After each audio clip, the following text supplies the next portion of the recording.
long time ago, when I was working at the greatest record store in the world, Record Archive in Rochester, New York, I asked my boss, why don't we just put all of the music in alphabetical order so people can be exposed to new music?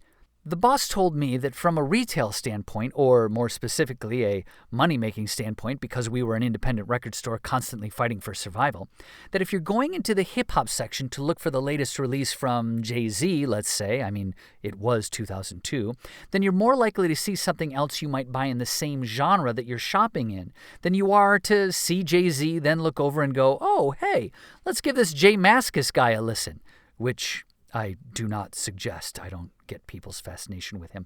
Categories, genres, labels, these are shortcuts to understanding what something is and to help us find things we like. And if you heard our interview with Megan Michelle last week, you'll remember that a bookstore owner categorized her book, Skylark, as dark romance, and ever since, that's where Skylark finds itself. Now, I am generationally obligated as a member of Gen X to say labels suck, dude.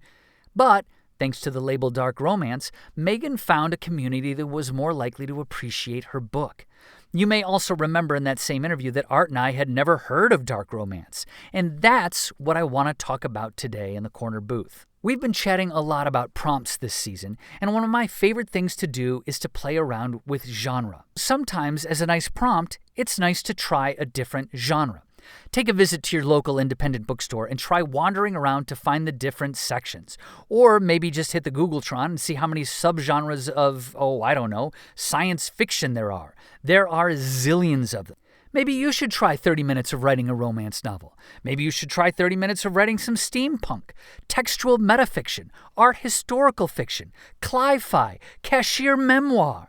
And if it sounds like I just Googled all that, well, yes, I did. As a matter of fact, I just Googled all of those genres. The point is, it might be fun to spend some time out there dabbling in another genre that you didn't even know existed, or one that you did know existed but didn't really think much about. And I know what you're saying. Tim, how could you talk trash about J Mascis? I love Dinosaur Jr. Hey, I'm just saying, I don't get it. I don't understand the appeal.